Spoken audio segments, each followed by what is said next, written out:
Welcome to Chapter 15 of Storming Babylon. In this chapter, we will continue to explore the exciting and action-packed world of this thrilling book. We hope you are enjoying the story so far and are eager to find out what happens next. As we delve deeper into the plot, we encourage you to immerse yourself in the exciting events that unfold. From thrilling action scenes to heart-pumping moments of suspense, Storming Babylon is sure to keep you on the edge of your seat. We appreciate your support and hope that you continue to enjoy the journey we have in store for you. Thank you for enjoying the story, and we look forward to sharing more with you in the upcoming chapters. Chapter 22, Aftermath. Stein was strapped to a medical table as several journeyman morticians stitched his new arm on. Artem was still too injured to hold a scalpel properly and was relegated to instructing his new crop of subordinates. He belted into his subordinates with the fury of an angry crew chief. Be quick about it. Lord Stein will only be out from the sedatives for another 20 minutes. I expect the work to be completed in 5. Dom arrived on the scene, having made the ascent from the lobby. Artem quickly jumped on him. I am glad at least one of us looks like they have gotten a few winks of sleep. Dom felt embarrassed by this and tried to voice an apology. Artem dismissed such nonsense with a shake of his head. You saved my life more than once, even though it was far beyond the remit of what you were asked to Donastak. Well, I was under the order of the token. Dom interrupted. The doctor shook his head. Had that been the case, your involvement would have ended long before this. Please do not insult me by trying to downplay your heroics with forced humility. After a man has saved my life more than once, I consider him a friend. Friendly or not, I fear the damage I've caused your building will likely negate my previously offered completion bonus. Artem chuckled, wincing in between each guffaw. Pulling a wooden box off the counter, he hobbled up to the detective and pushed it into Dom's hands. Opening it, Dom realized the second twin pistol to the gun hanging from under his belt. The word, Mortis, is still engraved on its snow-white handle. He had returned it, after making sure Lorenzo was away, not wanting to make additional trouble with him. Death. The doctor mused. The maker of these particular weapons had an odd sense of humor. They said a well-made pair of pistols could be the difference between life, vitae, and death, mortis. Opening the weapon case further, he noted a new stack of crisp currency far larger than the previous bundle. I'm not sure what to say about all this. Well, thank you, would not go amiss. Thanks. Artem Koslov smiled with a wicked gleam in his eye. As for the second part of your payment, it will arrive in the next month or so. You already paid me plenty. Don was unaccustomed to people being this generous.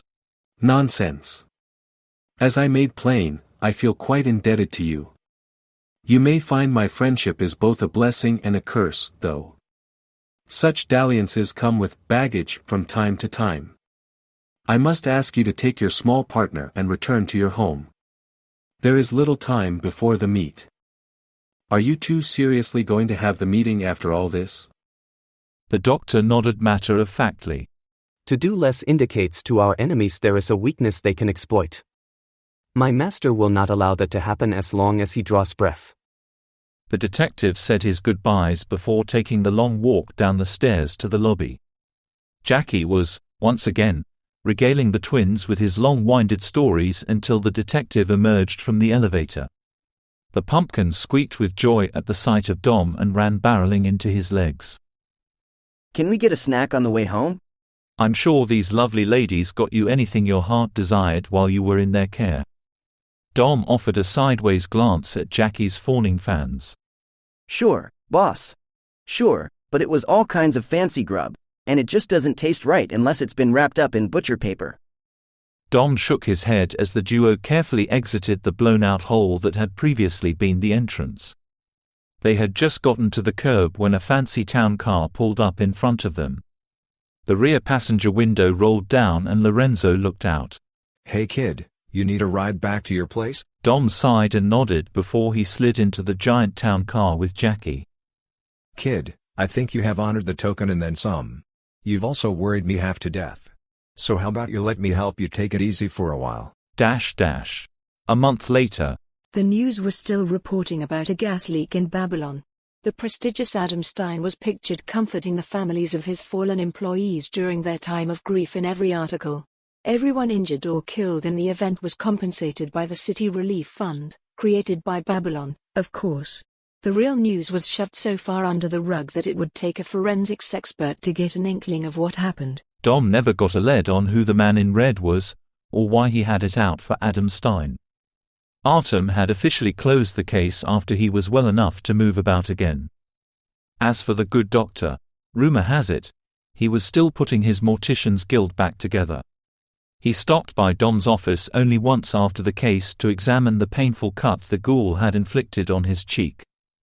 The physician seemed to eye the office with the look of a mother unsatisfied with the cleanliness of a wayward child's room, quietly muttering to himself as he looked around. Dom felt a growing level of unease and offered the doctor some of his more high-end alcohol. Artem seemed to look slightly panicked at the prospect and declined. He did not wish to admit the liquor would forever remind him of half-conscious memories of the meatball surgery he had when the detective saved his life. In truth, Dom had done remarkably in the circumstances, but it was still an ordeal he would not like to be reminded of for a long time. Adam Stein managed to hold the meet without issue. It looked like it would take more than a little war in the streets to break the peace among the city leadership. If anything, it forged a powerful support base from those who were present during the attack. The dim light from the desk lamp cast eerie shadows in the office. It flickered as dusk settled, casting long shadows that danced on the peeling wallpaper. Dom exhaled a heavy sigh and took another deep pull from the bottle of bourbon on his desk, the amber liquid providing brief respite from the world's weight upon his shoulders. The burning sensation on his cheek reminded him of the slash he had taken just a day ago, a reminder of the hell he had endured. Jackie perched on the corner of the desk, his vine legs swinging back and forth as he rambled on about life's mysteries while munching on a new sandwich. His words seemed to merge, his voice blending with the fading light of the day. Dom struggled to focus on what Jackie was saying. His mind was consumed with the case and the near-fatal gunfight they miraculously survived. They had gone through the darkest corners of the city, a labyrinth of deceit, crime, and corruption. The stakes had been high, lives had been lost, and justice had somehow prevailed despite it all. They emerged victorious, but Dom knew their problems were only just beginning. The city held secrets. Secrets that whispered through its streets like a haunting melody. Corruption ran deep, intertwining with the very fabric of the city's soul. Dom had seen it all during his years as both a soldier in the trenches and as a gumshoe on the streets, but this case had opened his eyes to a reality far more sinister than he had ever imagined. As the office darkened further, Jackie's voice became a distant murmur. He could taste the bitter reality on his tongue, a harsh reminder that darkness had not been fully dispelled. The detective knew the case they had just solved was merely a piece of a jigsaw puzzle, one that went beyond their jurisdiction. It reached deep into the city's dark underbelly, connecting to a more profound and disturbing truth. He wanted to protect Jackie from the horrors that awaited. He wanted to shield him from the inevitable trouble ahead, even if his partner was likely to spend every dime they had on his passion for tasty sandwiches. Dom made a silent vow to himself. He would fight the corruption that poisoned the streets, the rot that thrived in the city's veins. He would expose the secrets that whispered through the shadows and bring those responsible to justice.